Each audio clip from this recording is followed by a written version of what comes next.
Shall we finish this chapter? Yeah. We're running into the time here. Verse 17, and it came to pass when the sun went down and it was dark that behold, appeared a smoking oven and a burning torch that passed between those pieces. On the same day, the Lord made a covenant with Abram, saying, to your descendants I have given this land, from the river of Egypt to the great river, the river Euphrates. The Kenites, the Kenizzites, the Cadmonites, the Hittites, and the Perizzites, and Rephaim, the Amorites, and the Canaanites, and Girgashites, and the Jebusites. So a smoking oven and a burning torch that passes between these pieces.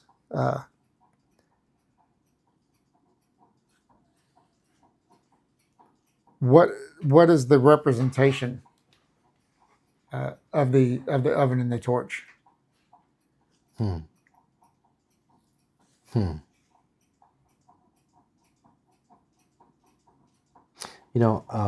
I haven't ever seen a good explanation of it, but my gut instinct reminds me of all the passages in the Bible where God is represented by fire. Mm-hmm. He led Israel out of Egypt by cloud by day, Mm-hmm. and by a pillar of fire by night. Fire illuminates, torches illuminate our future, the path that we're about to take. It allows us to see stuff not too far ahead of us, but what's right in front of us. Just enough to prevent us from falling into a hole and stumbling. Yeah. An oven. Of course, the oven it's talking about here is not exactly the oven we have in our kitchen today. Right. Or it's not a pizza oven either. But if you think about old school pizza ovens, you put the wood in towards the sides and burn it and cooks things in. Just looking at what's going on here, I almost want to say he's saying like, Abraham, you're not baked yet. I'm not done with you yet. You're not fully cooked. Your descendants are not fully cooked. You're still in the oven. Just let it go. Just take your time. Like the kids say these days, let him cook. let him build up.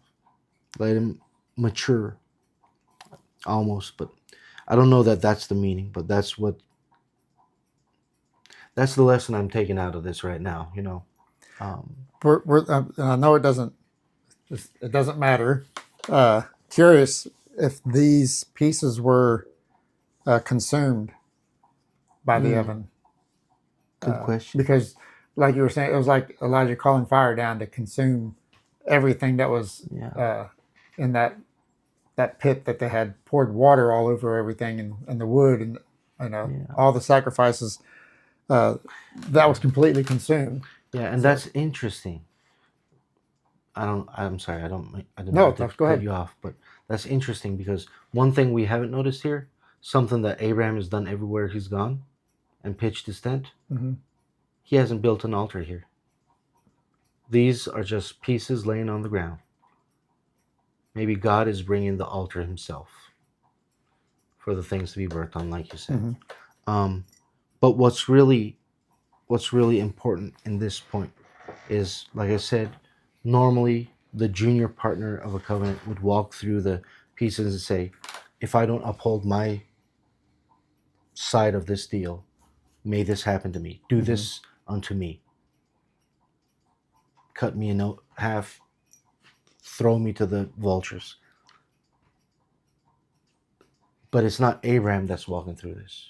No. It's the presence of God Almighty walking through this. And like you said, he's saying, he's the fire.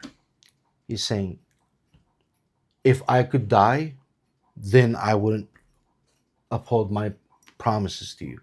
But just as I cannot be killed, just like there is no end to my days, there's no going back on my promises. In Romans, it says, in context of Israel's calling, that God's promises and callings cannot be rescinded. Once God makes the promises, once God calls you, that cannot be reversed. And God's saying, Pretty much, no matter what happens, His plan will not come back void. yeah, And we're seeing it start right here yeah, with Abram, giving him the promise of his descendants, even though he's given them a little insight of they're going to fail, but my promise will never cease to happen, to come about.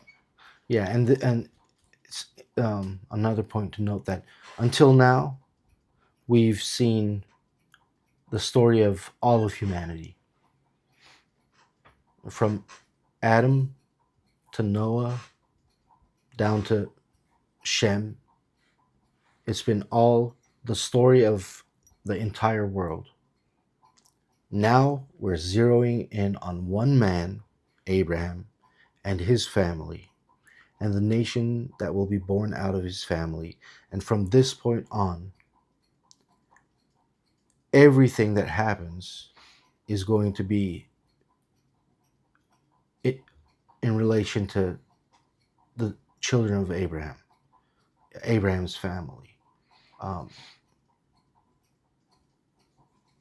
Everything that it's going to talk about, every historical event, every promise, every judgment is going to be in one way, shape, or form connected to Israel.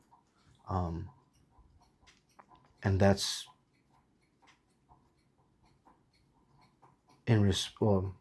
and that's because of the promise God made to Eve in the very beginning, that her seed, one man from her generations, will come and put an end to the work of the adversary.